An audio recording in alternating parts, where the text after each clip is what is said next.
Assalamualaikum warahmatullahi wabarakatuh. Bismillahirrahmanirrahim. Alhamdulillahirabbil alamin. Allahumma shalli ala sayyidina Muhammadin al-Fatihi lima ughliq wal khatim sabaq nasiril haqqi bil haqq wal hadi ila siratikal mustaqim. Wa ala alihi haqqa qadri wa miqdaril azim. Rabbi israh li sadri wa yassir li amri wahlul 'uqdatam min lisani yafqahu qawli. Amin ya rabbal alamin. Alhamdulillah, pada kesempatan kali ini kita masih dipertemukan kembali dalam kajian perkuliahan ilmu Islam terapan, yang mana pada kesempatan kali ini kita akan mengkaji pola keberagamaan ya. Sebelum kita menuju kepada pola keberagamaan, kita awali dulu dengan pendahuluan ya. Pendahuluannya adalah mayoritas masyarakat Indonesia itu beragama Islam ya. Namun mayoritas agama Islam itu sendiri, kita juga tidak bisa mengingkari bahwa di Indonesia sendiri masih banyak praktek kemaksiatan ya, seperti masih banyaknya KKN ya, korupsi, kolusi, dan juga nepotisme. Terus kemudian setiap hari kita juga sering disuguhi dengan berita-berita kriminalitas ya. Terus kemudian masih banyaknya kasus-kasus kekerasan, perpecahan antar etnis ya. Terus kemudian masih banyaknya kasus pelecehan seksual ya. Itu sangat kontraproduktif sekali dengan mayoritas masyarakat Indonesia yang beragama Islam ya. Nah, pertanyaannya adalah apakah ada yang kurang ya dari Islam sehingga kemudian mayoritas masyarakat Indonesia yang beragama Islam kok kemudian masih melakukan yang namanya tindakan-tindakan anarkis, tindakan-tindakan koruptif ya, dan juga tindakan-tindakan yang sifatnya adalah maksiat ataupun kriminalitas ya.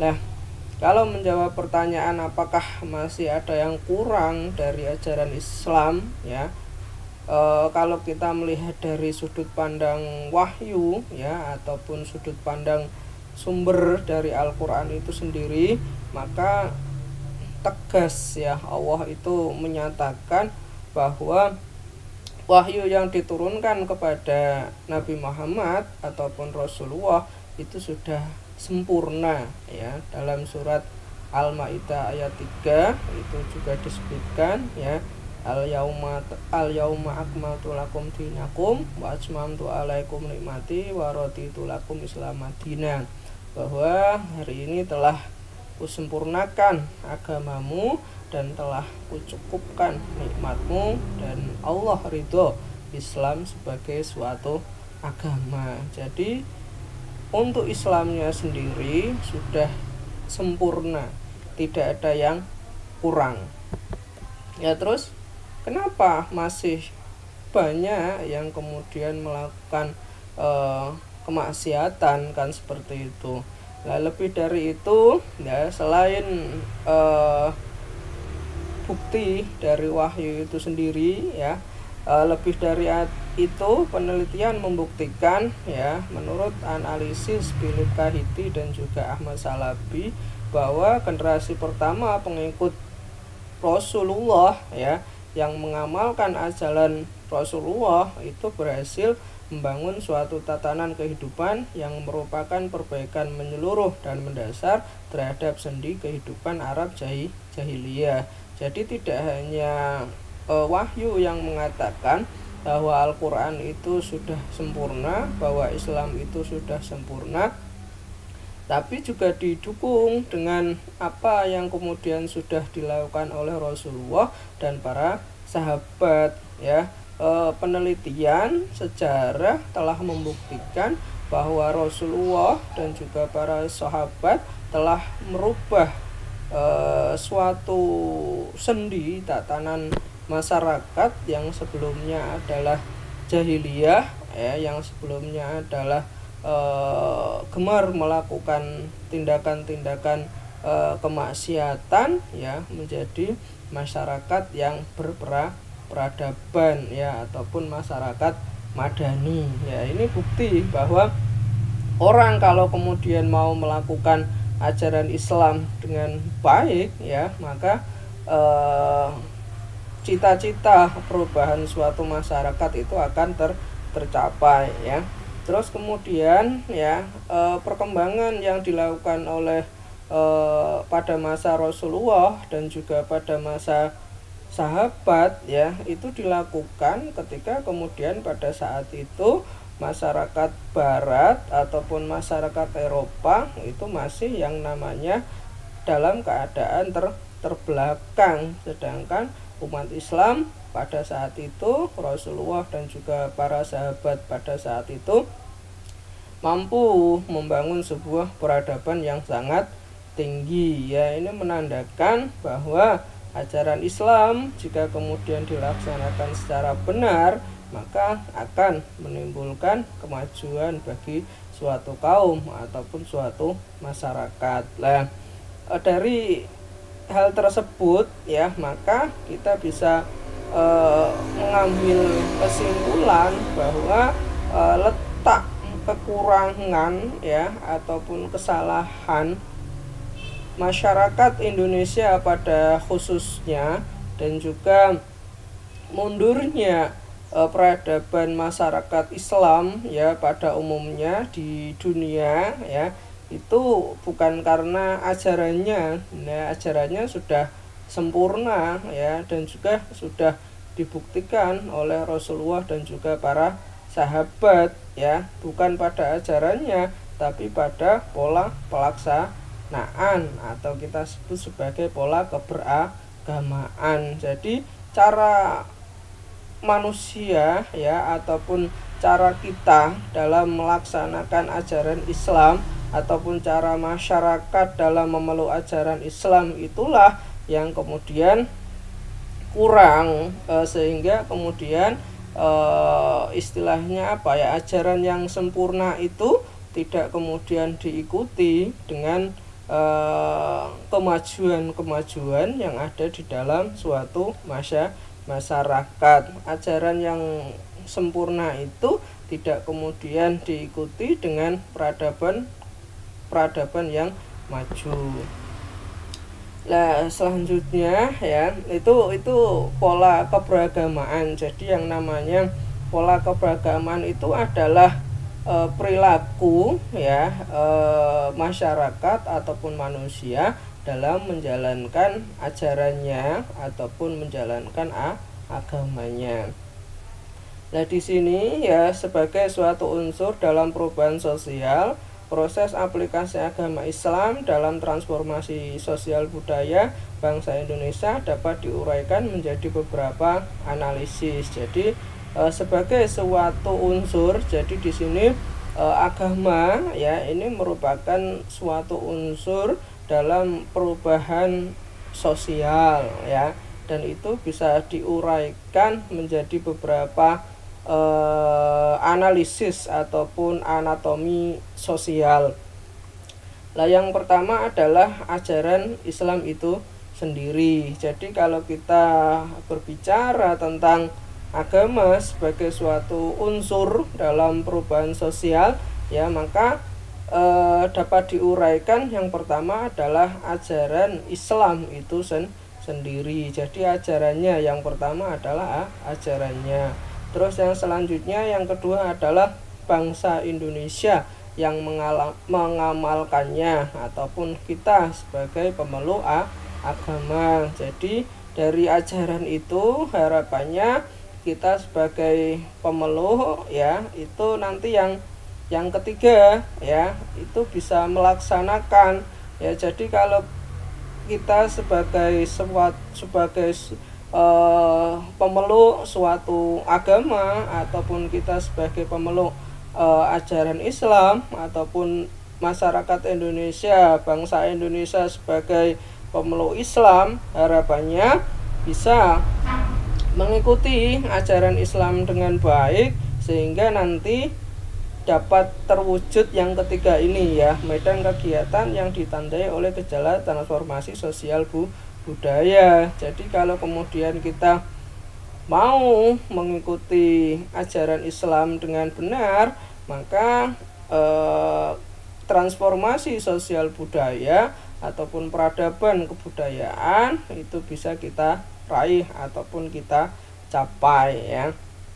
Itu. Terus yang selanjutnya, bahwa sumber ajaran yang menjadi acuan pelaksanaan oleh pemeluk ajaran Islam adalah suatu yang jelas, yaitu Al-Quran dan juga Sunnah ya. Jadi anatomi yang pertama yaitu ajaran Islam itu sendiri itu sekali lagi sudah jelas, yaitu Al-Quran dan juga Sunnah yang memang sudah mendapatkan pembenaran ya dari wahyu dan juga sudah mendapatkan pembenaran dari apa yang kemudian dilakukan oleh Rasulullah. Jadi ajaran Islam itu sudah benar kan, seperti itu.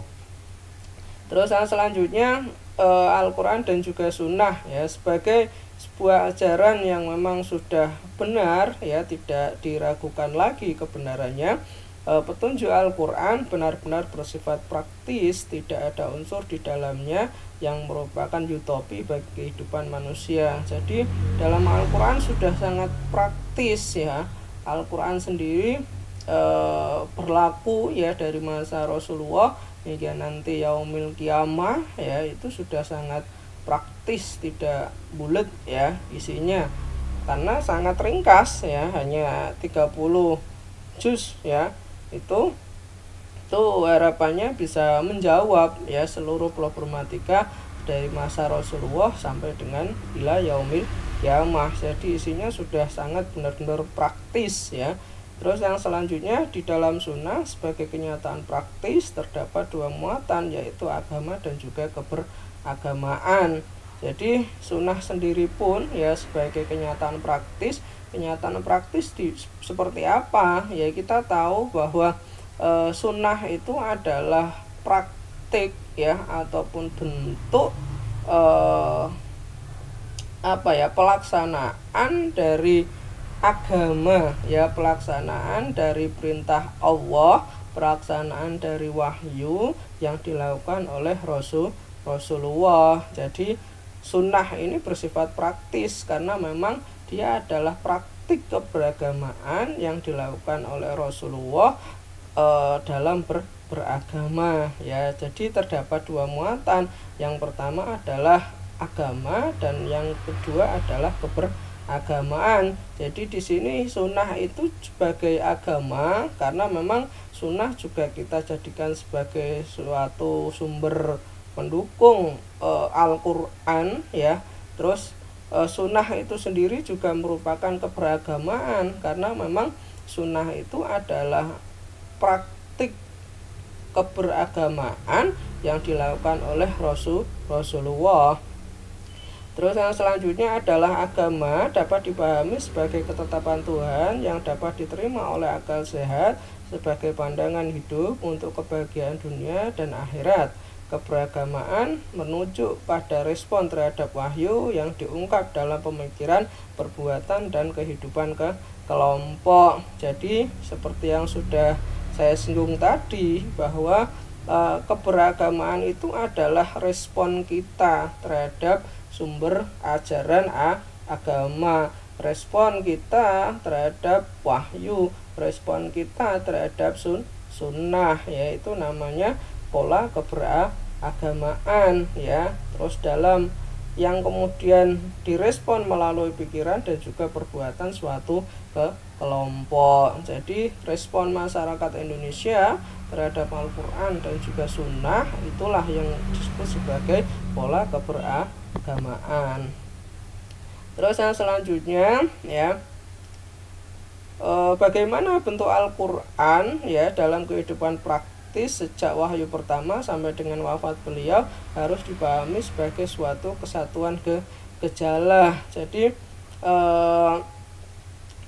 apa yang kemudian diterima oleh Rasulullah dalam bentuk wahyu yang kemudian diaplikasikan oleh Rasulullah dalam kehidupan praktis, ya itu kita harus menerima dan juga memahami sebagai suatu kesatuan gejala. Jadi kita harus ambil, ya kita harus terima sebagai sebuah sumber agama, yaitu sunnah itu sendiri lah. Terus yang selanjutnya, sebagai suatu keseluruhan unsur yang membentuknya, maka sunnah memiliki tipologi akumulasi perbuatan dan tingkah laku keberagamaan di semua lapisannya, sehingga lahirlah pola dan juga manhaj tertentu. Jadi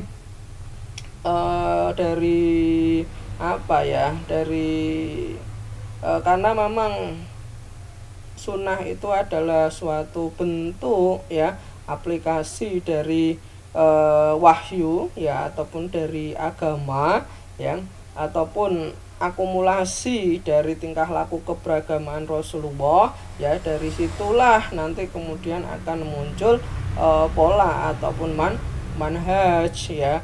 Lah, konseptualisasi gejala ini dapat dirumuskan menjadi terminologi manhaj at-tadayun an-nabawi. Jadi apa yang kemudian respon Rasulullah terhadap agama Islam, terhadap wahyu yang diterima, ya, itu